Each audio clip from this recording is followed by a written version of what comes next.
So on that note, I am going to pass the program over to Pete.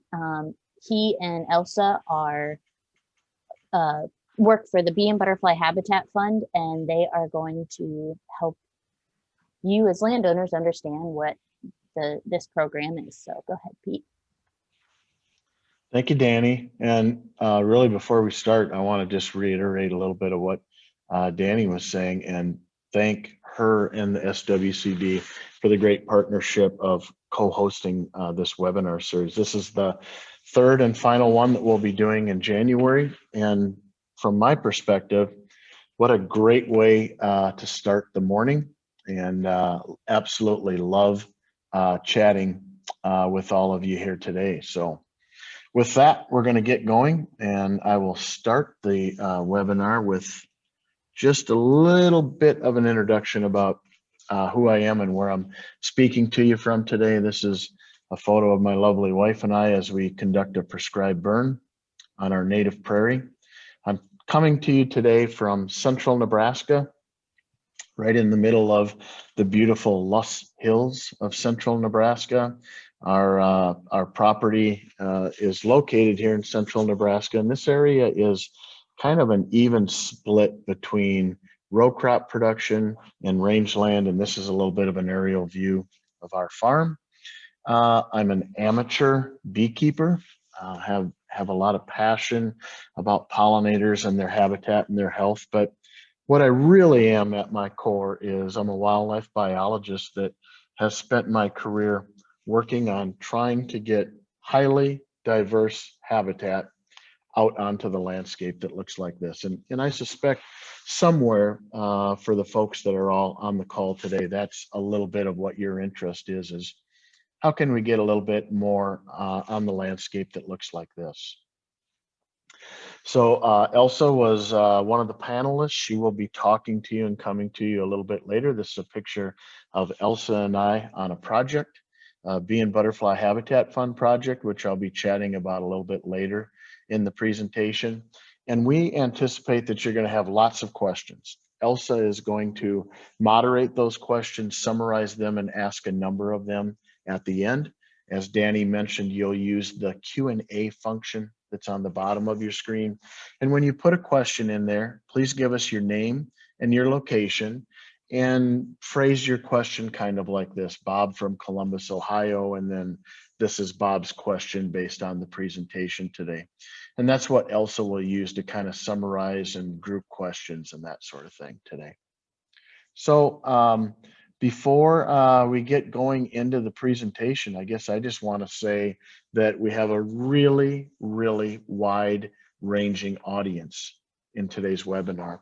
As of, we had lots of registrations coming in this morning, and we were over 260 registrations for the webinar. And it's made up of a wide range of audience, all the way from gardeners and people that care about pollinators to resource professionals like Danny, a number of folks from the solar power industry, private landowners, beekeepers.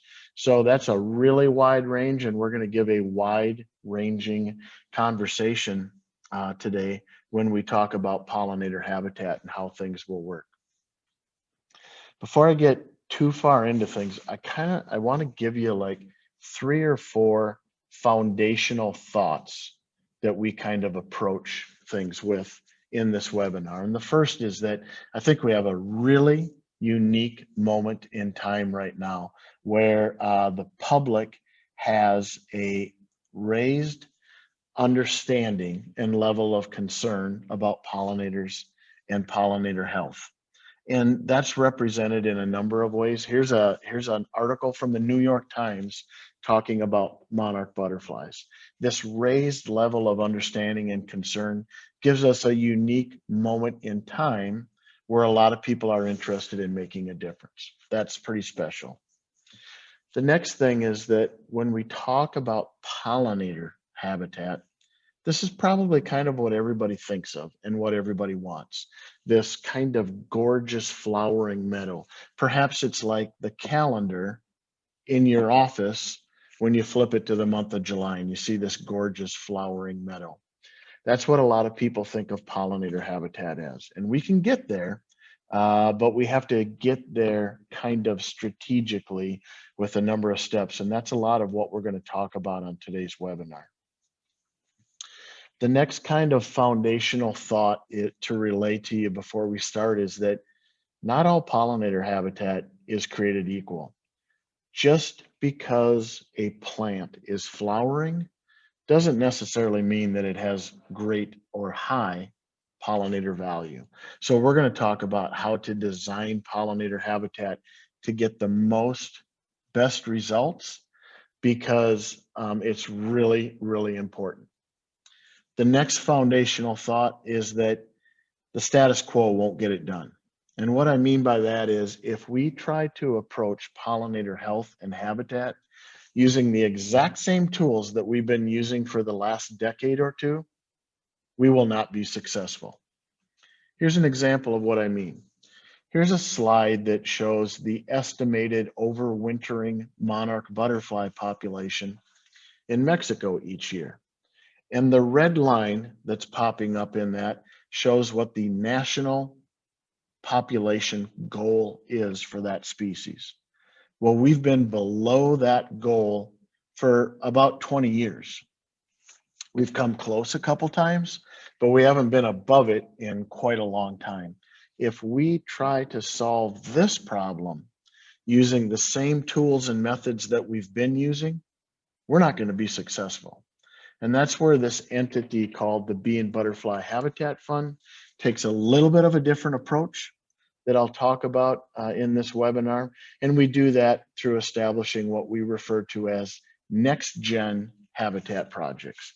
A little bit of a different approach to how we do pollinator habitat that we think works really well. And the last foundational thought for this webinar is, when we get a pollinator habitat project, we need to make every project the best we can be, the best they can be. We don't have enough projects. We don't have enough acres on the landscape. So when we get one, we need to do everything we can to make it the most successful it can be. And that's a lot of what we're going to talk about on this webinar. So let's start this out and start by saying that there's 4 pillars to having great pollinator habitat, 4 co-equal pillars that you have to really spend some time thinking about. And the first thing that I'll tell you is that those 4 pillars are thinking about, before you start to do anything, site preparation, how your mixture is designed and you plant it, and regular management. Those 4 things, if you haven't fully approached and thought about each of those, that will affect your results. So the first pillar is thinking kind of about what I like to call the art and science of before you start or do anything.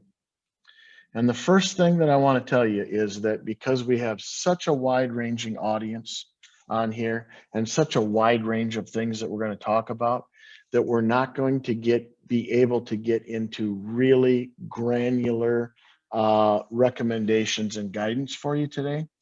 But fear not, because we have other webinars that are recorded and available that you can watch that do go into more specific detail than what we talk about today. We also have access for you for pollinator habitat tip videos. If you registered for this webinar by noon yesterday, you should have received an email late yesterday that actually had a pollinator habitat tip on it. It's about a topic that we'll talk about later in the webinar.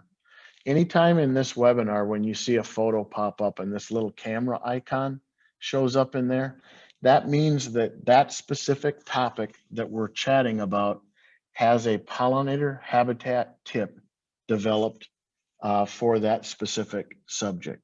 And you can access those pollinator habitat tips on this website for Conservation Blueprint. conservationblueprint.com, and then the associated social media sites and all of that sort of thing. The past webinars, past presentations, pollinator habitat tip videos, and all kinds of other information are available at this location. Okay, so now we got to get back to the art and science of before you start. And before you do anything, you really need to sit down and think about, what are my objectives? What do I want to accomplish? Do I keep honeybees and I want to benefit them? Would I like to do something to benefit specifically the monarch butterfly? Do I want to have more livestock forage? Do I want to help grassland songbirds? Think about what your objectives are, because pollinator habitat that looks like this can probably touch all of those things, but we can also very strategically and specifically design your project to meet very specific objectives. And there's all kinds of things that we have to think about before you start. We have to think about, where are you located? Because that will determine what wildflower species we use in there. Do you have a budget? How are you going to plant it? Do you have a restriction on how tall the vegetation can be? And then think about, how are we going to accomplish site preparation? Those are 6 critically important factors that you have to think about, but there's even more than that. There's all kinds of other factors that you want to think about, like those pollinator species goals. Do I have the ability to perform future management? What kind of soil do I have? Do I have a history of weeds? These are all things that have to be considered before you do a single thing, because they will certainly influence the overall success and establishment of your pollinator habitat project. So if there was one of the 4 pillars that was the most important, it would probably be site preparation. Pretty critically important. And as we get ready to go into this section, I want to just give a reminder for anybody that may have joined us a little late. When you have questions throughout this webinar, please use the Q&A function. Put your name, where you're from, and then what your question is. And Elsa will be monitoring those and kind of bringing those back up for us at the end.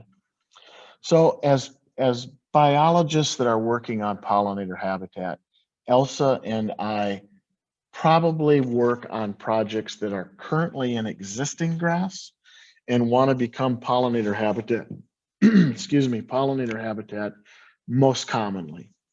This is the most challenging sort of habitat to create into pollinator habitat that there is. The most challenging. And there's a number of ways that we can go about doing it. On today's webinar, we want to tell you about what we refer to as the GOLD plan. And the GOLD plan is, without question, it produces the most initial success and the most long-term success for taking an area that's in existing grass and converting it to pollinator habitat. Excuse me. And this might well be, when we outline the GOLD plan for you, it's not the only option, but it's the best one. You've probably never heard of this before as a landowner. And what the GOLD plan is when we take that area that you want to establish to pollinator habitat, and we actually plant it to Roundup Ready soybeans for 1 growing season. Here's an example of a lot in a city that doesn't have a house on it. The landowner in back owns where his house is, and he owns the next lot, and he wanted to convert it to pollinator habitat instead of mowing this area that was grass every 7 to 10 days. So we plant it to Roundup Ready soybeans. At the end of that fall, the soybeans are harvested, and we then have a site that is ready for pollinator planting. And as you're watching this, you might be thinking, well, what's so special about planting this to Roundup Ready soybeans? Well, it has all kinds of benefits for your pollinator planting that you might not be aware of. The first is, it's absolutely the best possible seed bed to plant in. It very thoroughly terminates that existing vegetation, the grasses. Side benefit, soybeans fix nitrogen, and they will add nitrogen to the soil that will give your pollinator planting a boost in the first year. Like I said, it's a perfect seed bed for planting a dormant seeding that fall. And then one of the major considerations, grasses offer a lot of competition. Obviously, you can see that, but you're probably only seeing half the competition they give you, what's above ground. Grasses produce a significant amount of competition below ground, where their root system fills up the soil horizon and provides competition for your new pollinator plant seedlings. So when we treat this like conventional agriculture for one growing season and then plant that fall, we have absolutely phenomenal results. That won't work everywhere. So the next option that we have is what we refer to as the silver plan. Pretty good, but not as good as the gold plan. And the herbicide spraying is simply going out and terminating the existing vegetation with an herbicide application. And in this image here, what I want to show you, this is a little bit of an aerial image, and this is looking down on a field that was sprayed the previous fall. Then in the spring, it had a prescribed burn conducted on it. And if you can see my cursor, this kind of squiggly line right here is where this field was sprayed the previous fall.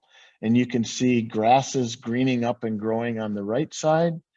And in the center there where that spray line was, the grasses have all been terminated. That's a pretty good technique for preparing a site. Not as good as the gold plan, but that's what we refer to as the silver plan. Those are not the only methods. There are a number of methods. Those are just the two best ones. There are other options that don't use herbicides, because certainly that will be of interest to some people. I want to tell you that the Bee and Butterfly Habitat Fund is in the process of finalizing a very, very detailed pollinator habitat establishment and management guide. This will be available very shortly, free of charge.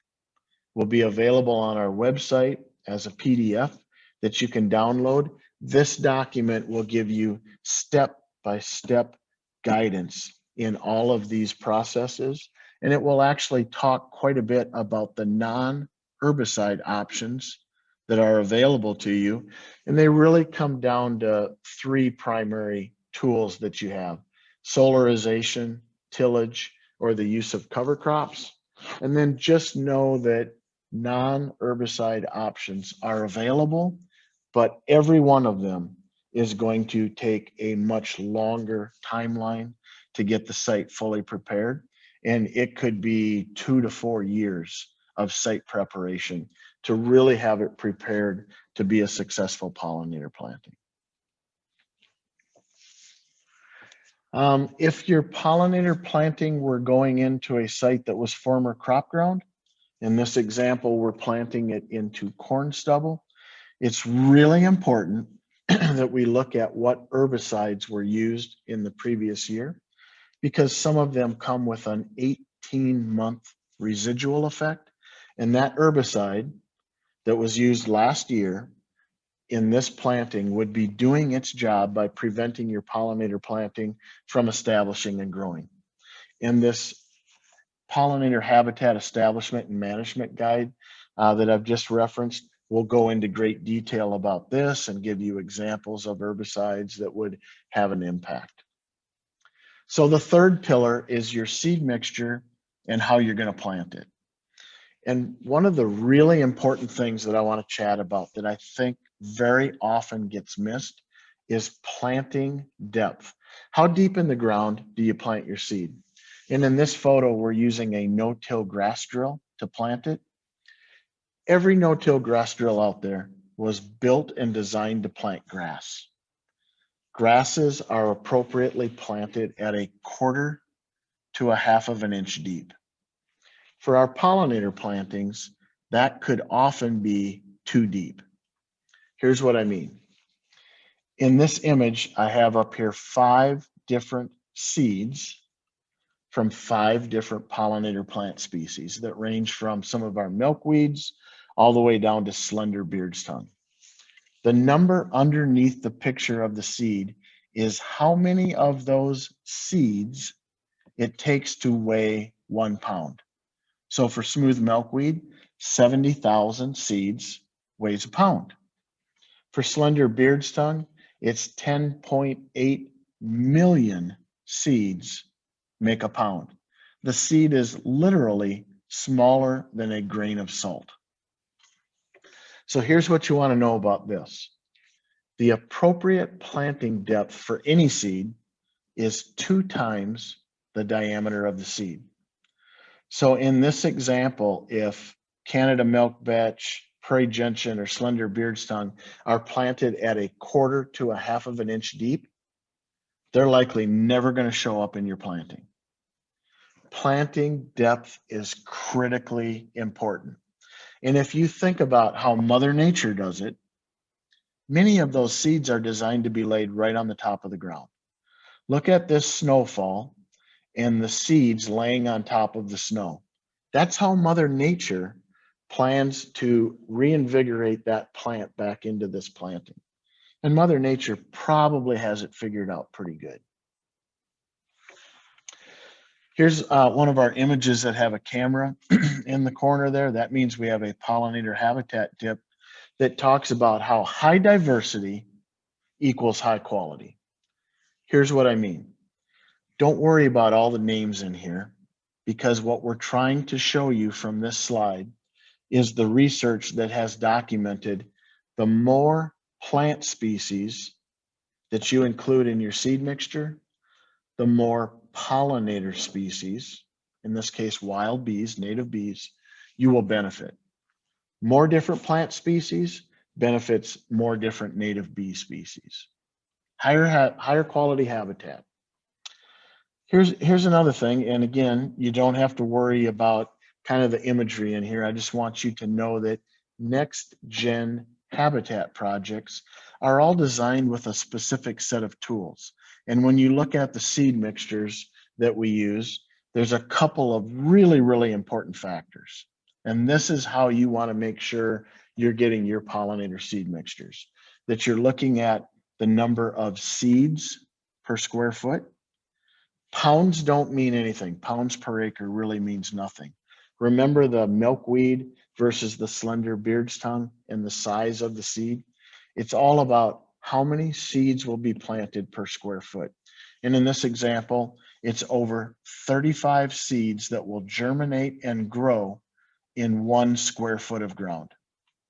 And then the other one is we want to make sure that we're looking at how many plant species will flower throughout the year.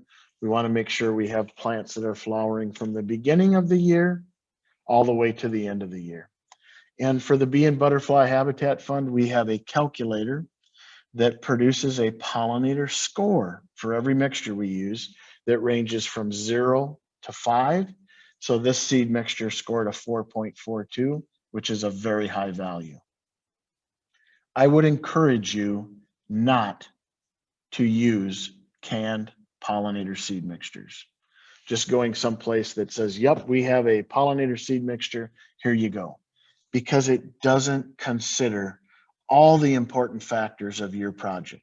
What your site prep was, what your soil type was, maybe where you're located in the country, what your pollinator objectives are.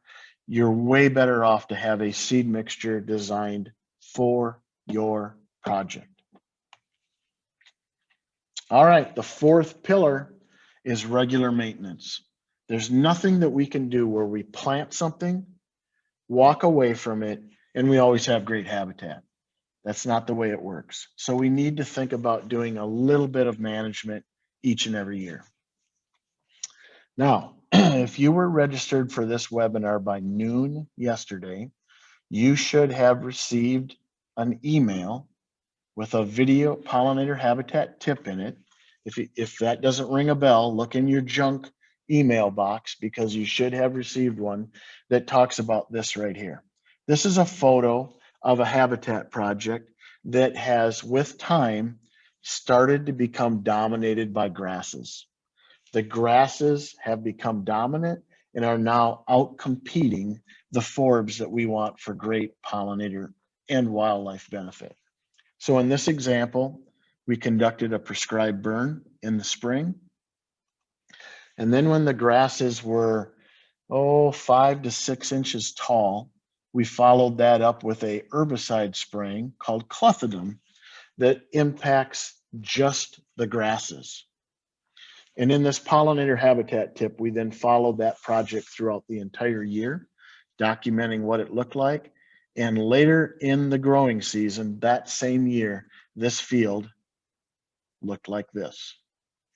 Setting back the natural succession of grasses. With time, grasses will take over your planting.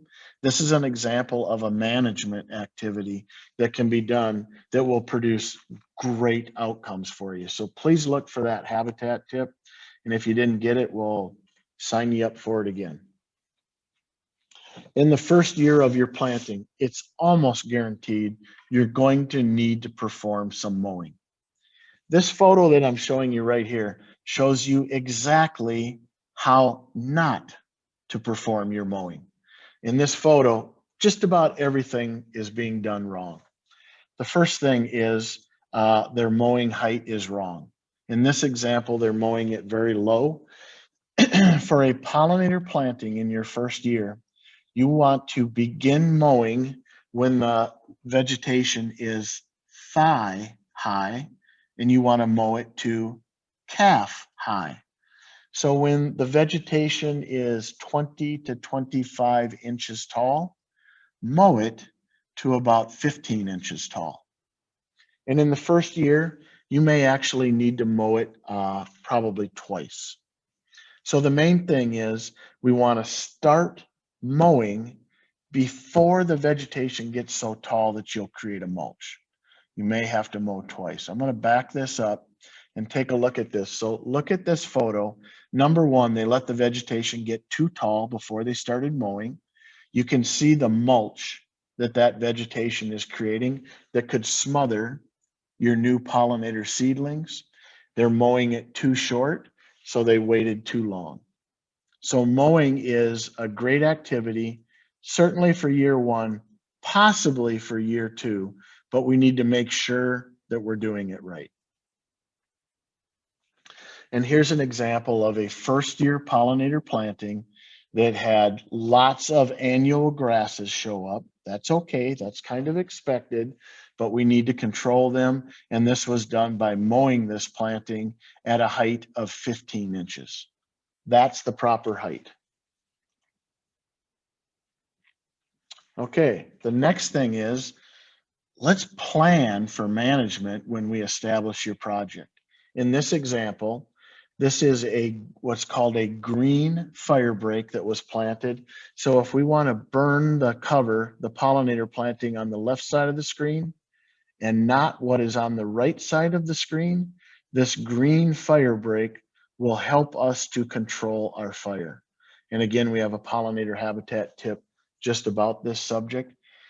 And prescribed fire, it's not going to work everywhere, but prescribed fire is one of the best management tools that we have that can produce great results for us. The next thing is, this is a pollinator planting, has lots of diversity in it, but volunteer trees have started to come into this project. This is an example of something that if you turn your back on this for 4 or 5 years and don't do something about it, you'll have a very significant problem. So we have a pollinator habitat tip that has talked about how to control invasive trees into your project. And I guess the main thing is get out there and do something. The next thing is you need to plan for weed competition, because it will happen, especially early in your project. And let's chat for just a second about weeds, okay? I love to show this photo because when you look at the plant in the middle of the photo, I'm sure most of us know that's corn. That last year, that was the crop. This year, in the bean field, it's a weed. A weed is simply a plant that is somewhere that you don't want it. Doesn't mean that it's a terrible plant. And weeds what we call weeds, something that we didn't go out there and seed and plant, can have pretty good value. And I think that you just want to really think about whether or not it's a really bad thing, because eventually you can get to this. And the most important thing I can tell you is stop, pause, and enjoy the process of how your pollinator planting changes and advances every single year. And the last thing is just make sure you do a little bit of something each and every year. Make it a regular thing, and then it won't be nearly as hard to accomplish. And I guess one of the last thoughts about management is I'm often asked, can we have pollinator habitat right next to agricultural land? My personal answer is yes, absolutely. I want to find an acre of pollinator habitat wherever I can get it, and I want to make sure that it's the best pollinator habitat that it can be. So there is an opportunity to have significant benefits, even if it's located right next to agricultural land. And one of the things that we really need to do is promote combined benefits. Here's an example of a new solar energy project that's gone in that has incorporated pollinator benefits into it. That's something that we really want to think about. How can we get pollinator benefits and improve water quality by keeping agricultural chemicals out of our water supply? We want to think about combining benefits. So now I'm excited to introduce to you a nonprofit that you've probably never heard of before because it's very young, and it's called the Bee and Butterfly Habitat Fund. And the Bee and Butterfly Habitat Fund is working to get great pollinator habitat on the landscape, just like we've been talking about. We offer free seed mixtures on projects that are 2 acres or larger. It's open to private land, public land, or corporate land. You should interpret that as any land. There's an online application process, and you receive one-on-one technical guidance to prepare your site and get it ready. Let me tell you a little bit more about this project. Part of what we do, our main program, our main flagship pollinator program is called Seed a Legacy. If you're interested in knowing more about this or want to tell others about it, this is a copy of our flyer that we'll be happy to get to you to help promote to friends, neighbors, landowners. The program is currently available in 12 states. We've expanded from 2 states to 6 states to 10 states to 12 states, and we're going to keep expanding. If you're on this webinar and your state is not one of them, we're coming. We're not there yet. It's strategic growth. We're going to get there. But if you would like to have a conversation with us about how can this program come to, you pick the state, New York, as soon as it can, give us a call and we'll talk to you about how that can happen.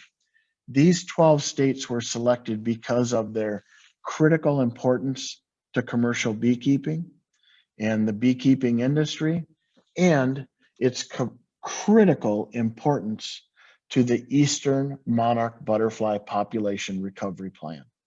Those 12 states are the bullseye of where monarch butterfly habitat work needs to happen. So the Bee and Butterfly Habitat Fund is pretty unique. I know of no other conservation program that does this. When we establish a project, we establish it with 2 seed mixtures. On the left, that is what we refer to as our honeybee seed mixture. And on the right, that's what we call our monarch butterfly mixture. Pollinators use and benefit from both species, both mixtures, but they establish very differently. Our honeybee mix includes clover species, establishes very quickly.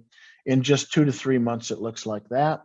And our monarch butterfly mixture takes a little bit longer to establish and looks like this in a 2 to 3 year time period. They establish very differently, so we established the project in 2 parts. Here's kind of how that could happen. Here's an example of a 6 acre project, And it's simply divided into 2 halves, 3 acres of the honeybee mix and 3 acres of a monarch butterfly mix. But there's all kinds of flexibility in how we go about it. We could take that same 6-acre field and put the monarch butterfly mix in the middle with the honeybee mix around the outside. Why is that important? Think about an example of like a castle with a moat around it. That honeybee mix around the outside can act as the green fire break for when we want to conduct a prescribed burn on the monarch butterfly mix in the middle. Here's an example of that green fire break so that when we want to conduct a prescribed burn, we can do it more safely.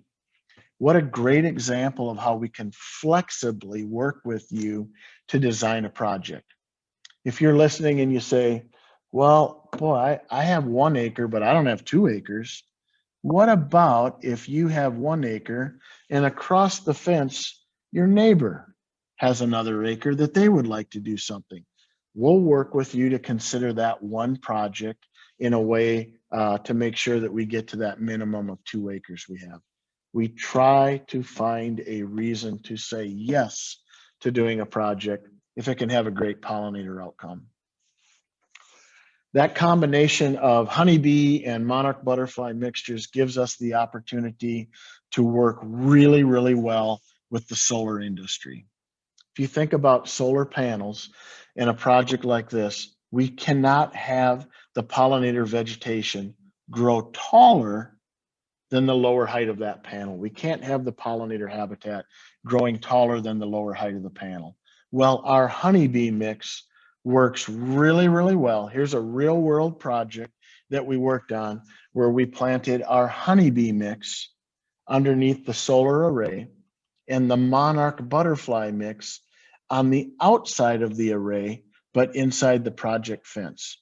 And in this example, we actually had a beekeeper come in and set up an apiary associated with the project as well. What a great example of combining benefits together. And this can work really well for the solar industry because the mixtures that we design can really meet all of the project requirements that they're going to have. And we can do it in a way that it really checks every box that that solar project is going to need. So if you're listening to this webinar and a solar energy project is going into your community, your county, your state, think about talking about how pollinator value could be included with that solar project to maximize the benefits. Okay, the Bee and Butterfly Habitat Fund is documenting the pollinator value. We do things differently, and we're finding that we have really increased pollinator value. There's 4 different studies looking at our mixtures right now, and I want to very quickly show you the results from the study that was conducted by the U.S. Geological Survey.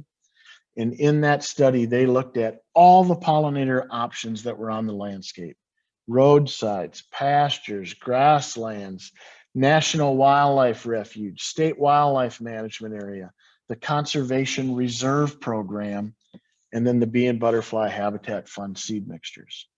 And the first thing we found is that we have about twice as many flowers in a Bee and Butterfly Habitat Fund project as anything else on the landscape.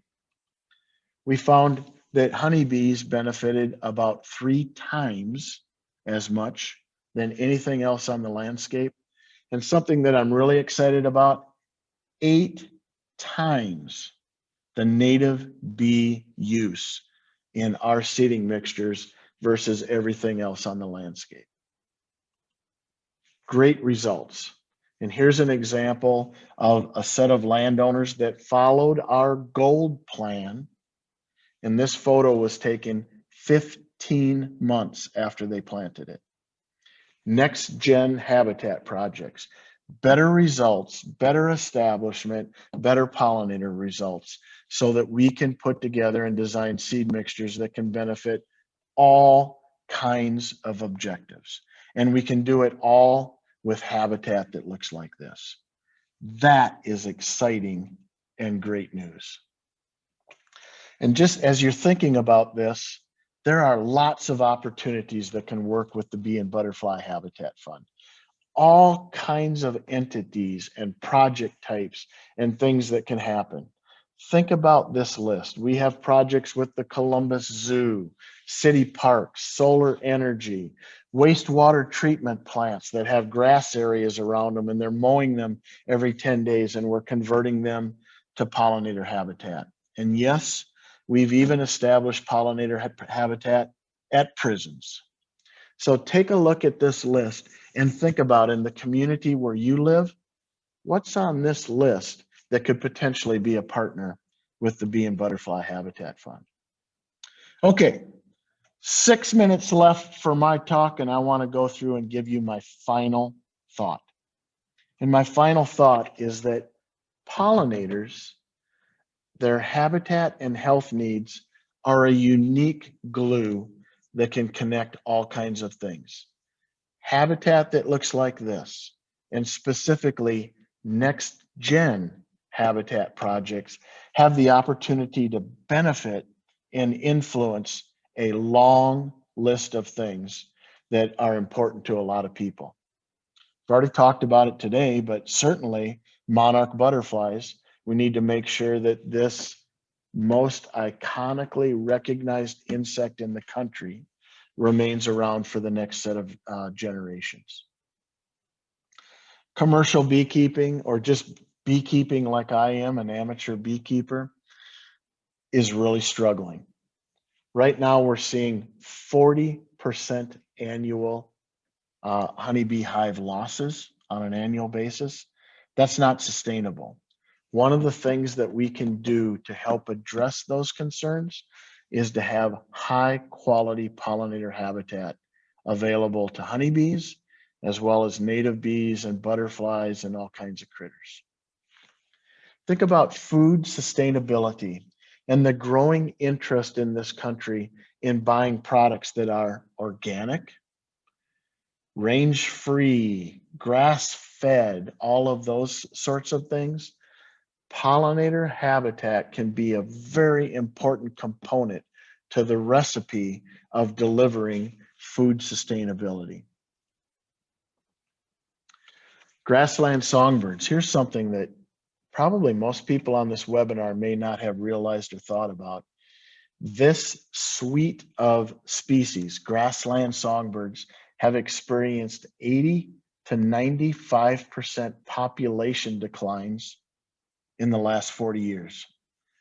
Pollinator habitat can help this collection of species that are in trouble.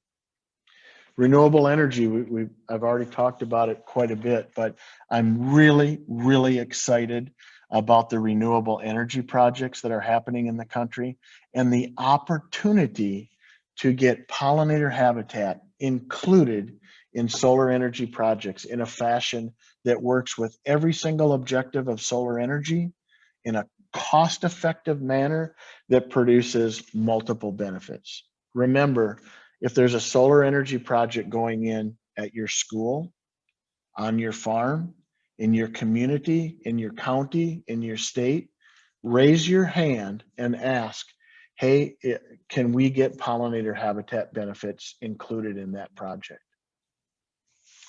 Precision agriculture. This is how we increase the return on investment in agriculture on an individual farm or field. When we have areas like in the background of this field that are underperforming or not profitable to farm, those are areas where pollinator habitat could be an important solution to increasing the return on investment for that field. Water quality, everybody is concerned and wants clean water, everybody.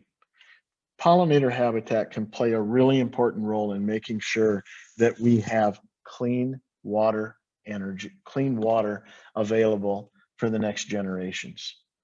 Soil health is every bit as important. Sometimes it's not thought of very much, but soil is the building block for so much of our society, and our food sustainability and agriculture and pollinator health and pollinator habitat can play a really important role there. Right-of-ways and utilities. Here is a gas pipeline that's probably mowed every 2 weeks throughout the growing season. And think about if this area were converted to pollinator habitat, and those mowing costs could go down and we could reap the benefits from pollinator habitat. Think about these numbers about the opportunity. In this country, there's 9 million acres of power line right-of-way, 12 million acres of pipeline right-of-way, and 17 million acres of roadside right-of-ways. Add those all together, and those are tremendous opportunities that are available. The endangered species, this is a photo of a rusty patch bumblebee, an endangered species that's found throughout the Midwest. Great pollinator habitat like we've talked about today is exactly what the rusty patch bumblebee needs, along with monarch butterflies and other species, so that they do not become listed as an endangered species. And finally, it's just the opportunity to bring together all kinds of diverse interests. There are people out there that maybe they don't really care about native bee and honeybee health, but they care about clean water, or they care about how their food is produced and available.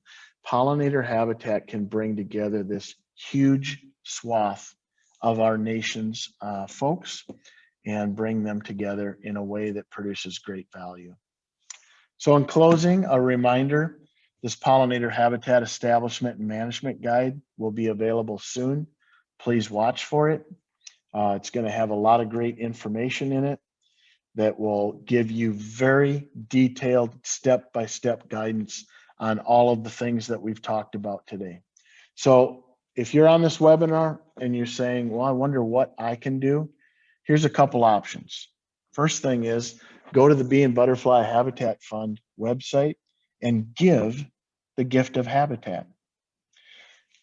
If you went there and you clicked on our Give the Gift of Habitat and decided that you wanted to give a $50 gift for somebody that it was their birthday, their anniversary, a memorial, you'll receive a certificate to give them as the gift, and you will impact a half an acre of pollinator habitat that will be there for at least 5 years. Give the gift of habitat. If you're a resource professional on this webinar, please think about co-hosting a pollinator webinar like this one with the Bee and Butterfly Habitat Fund, just like the Hocking Soil and Water County Conservation District did.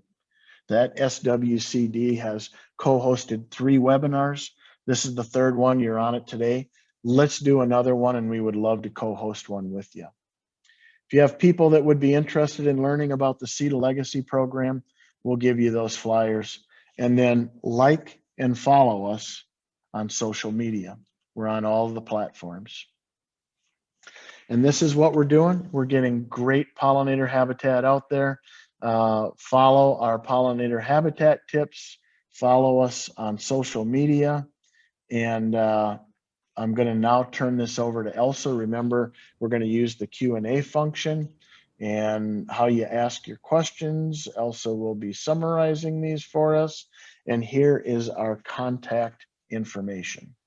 And I will leave this up here as I turn our video back on and turn it over to Elsa. So Elsa, take it away, and thank you, everybody. This has been a fun chat that we've had today, and I'm really looking forward to your questions. Thank you, Pete. So just to introduce myself real quickly, I'm the wildlife biologist that works with each of our projects on the Bee and Butterfly Habitat Fund. So I work with you one-on-one in developing a management plan, helping you get your site planted, and then I'll work with you on follow-up as we kind of work through the project. So I am in charge of working with the questions here. So Pete, let me just tell you, we had, I didn't get the highest point, but over 150 folks on this webinar today, at the very least. Nice. We have Fish and Wildlife Service partners, Soil and Water Conservation District folks, wildlife biologists. Another shout out to my home state of New Mexico. We have an ecologist from Los Alamos. My dad used to work down that way. So Texas has a great bunch of folks that have come on here from the Master Naturalists. And we have a bunch of beekeepers and even an apiary inspector on today, as well as several dog trainers that I know personally. So I love the fact they're getting into this for some habitat for their bird dogs. So anyway, I have kind of seen several themes, Pete, coming in. We have folks from New Hampshire, Delaware, Texas, as well as the states, that we've indicated that the bee and butterfly habitat works within. And one of the questions Billy from Tennessee asks is it possible, if we are not within that 12-state area, is it possible for us to get seed? How would that process work? Can you explain a little bit about that for all the folks that are listening outside of our 12-state range? Yep. So just a reminder, we've gotten bigger. We're going to continue to expand. We're coming, but we're not there yet. So the next thing is certainly I'm excited to hear that you're interested because you want to have a seed mixture that's designed for your project. And the Bee and Butterfly Habitat Fund will help you with that. We'll talk with you about what your objectives are, design a seed mixture for you, and then we'll make it available for you at our cost. So you'll be able to purchase those seed mixtures. So we're happy to help you with that until we actually arrive with the Seed Legacy program in Tennessee. Thanks, Pete. We had several questions from several of our beekeepers that kind of circled around the concerns on whether you could just plant beans and not spray the beans. And I think that would have related to a couple other questions on herbicides and the effect on the current honeybee colonies they have on site. Can you just touch on that issue a little bit for Holly and Megan that asked those questions? Sure. So remember, in the gold plant example that we gave, we're taking an area that's in existing grass. Maybe in that example I gave, it was actually a lawn that was being mowed and was being converted to pollinator habitat. And that is the most challenging habitat type that we have to get into pollinator habitat. ELSA works very hard to make those things happen. So we have to fully terminate that existing vegetation. And by going with that Roundup Ready soybean application, that is so that we can apply glyphosate. It's a contact, there's no residual, it's an herbicide, it's not an insecticide. As a wildlife biologist, I think it's a really important tool. Comes with a lot of different perceptions right now, but I'm very interested in trying to get great pollinator habitat established as quickly as we can. And that's the methodology that works. And I guess as a beekeeper, I use glyphosate in my farming operation, not that far from the bees. And I personally don't worry about it too much because it's just an herbicide. Thanks, Pete. Cody from Nebraska asks, we had quite a few solar folks on yesterday's call. I don't see as many today, but Cody from Nebraska asks about, are there any studies similar to the ones that we're doing with the other agencies on actual solar sites and the effects on the insects when we do these plantings under a solar array?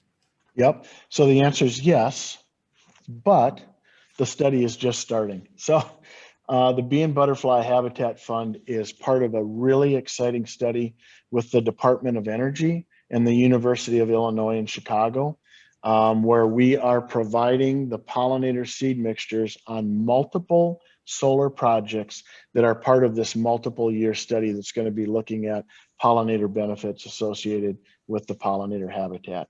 So Cody, you might have to wait a few years to get the real nuts and bolts of it.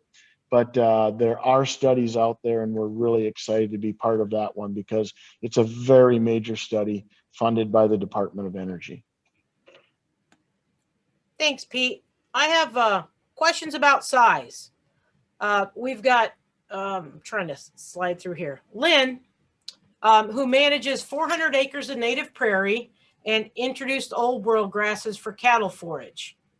From this presentation, it doesn't seem like I really want to improve pollinator habitat on that whole 400 acres. What do you suggest? And then I'm going to add in another one, Pete, to that. So it's a two-part question. 400 acres of prairie versus several on the presentation have very small yards. And they wonder how they could also be a part of the pollinator help, you know. So, so big and little. Yep. So the good news is where pollinator habitat and health is concerned, almost anything can have a benefit. Without question, backyard butterfly gardens, pollinator plantings have a big help. So that's really encouraging. Elsa and I, as wildlife biologists, come from a background of where if you wanted to benefit pheasants or quail or grassland songbirds, those species don't benefit from very small projects like that. Pollinator health absolutely can. So whether it is a backyard project or a 400-acre project that you want to pick and choose areas with which to apply the pollinator habitat management, that can have really significant outcomes.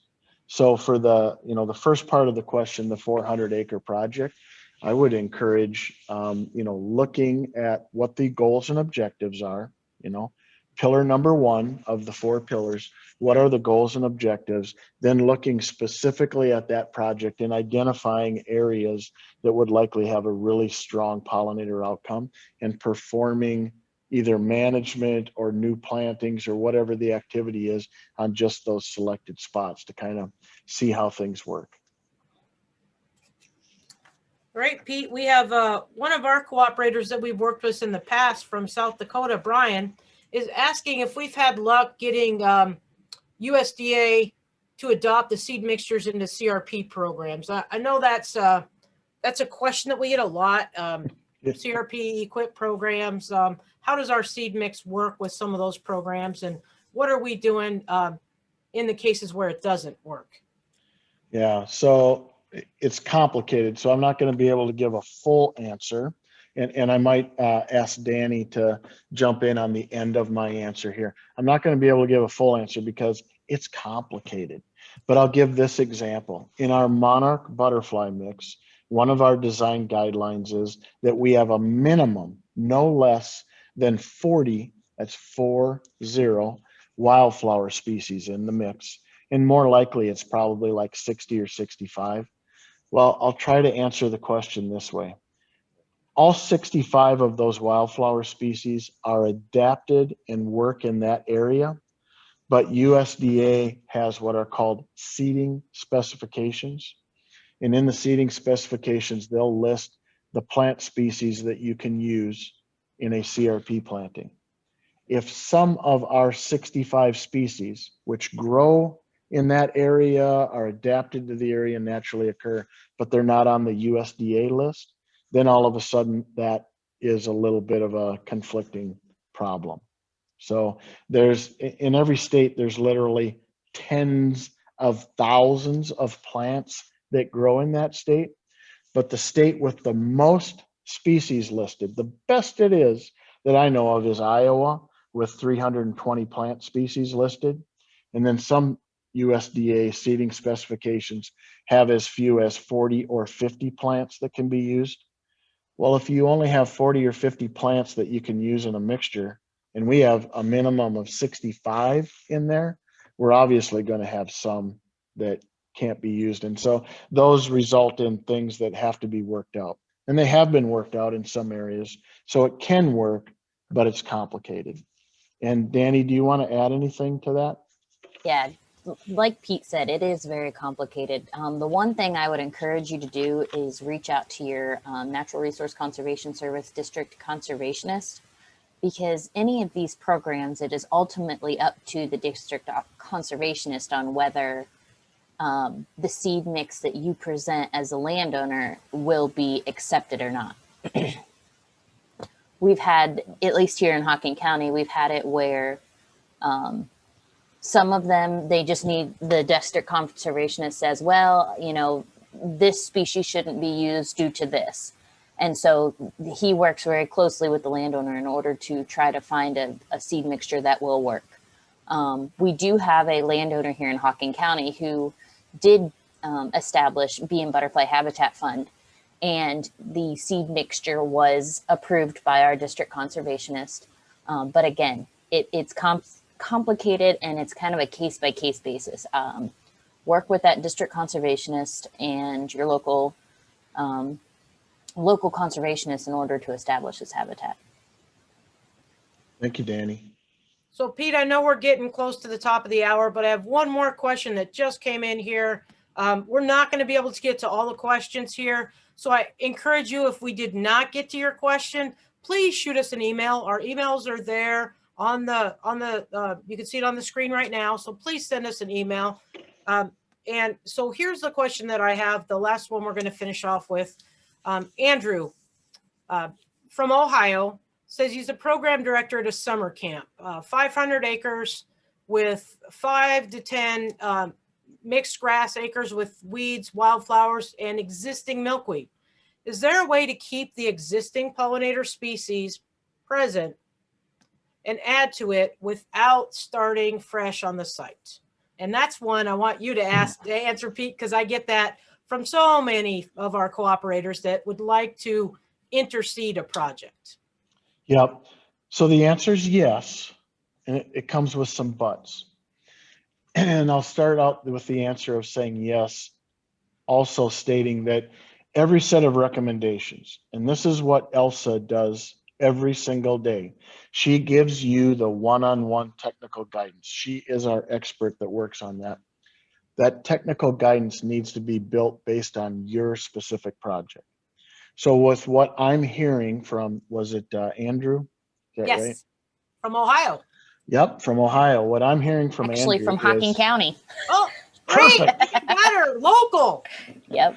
So my knee-jerk reaction to Andrew would be if Andrew followed the pollinator habitat tip that was sent out yesterday that talks about taking an area that has a lot of grasses, conduct a prescribed burn, and maybe it's just a part of it, Andrew, not the whole thing, but conduct a prescribed burn, followed by that clethodim application. You would have a resurgence and abundance of wildflowers, and every one of your milkweeds on there would just, because it benefits from fire, and kind of pulling back on the grasses would really stimulate those to take off. So that would be a recommendation without knowing any more than the question that I just heard. Great. Well, we have gone about 5 over for our hour, Pete. So I hate to cut this off. We have a lot of questions left, but we're not going to get to all of them anyway. So please send us an email with your question, and we're happy to answer it. Follow up with us.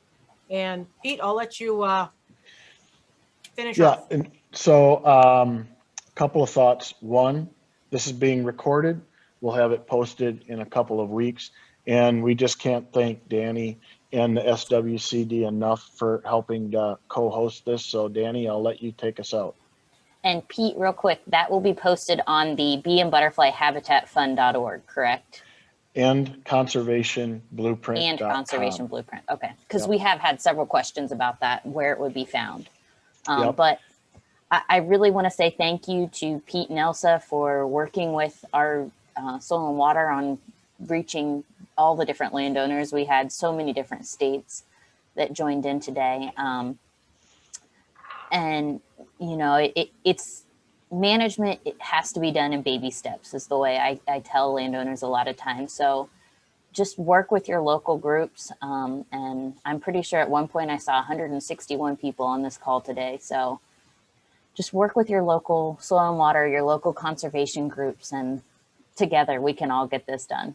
So thank you, and everybody have a nice day.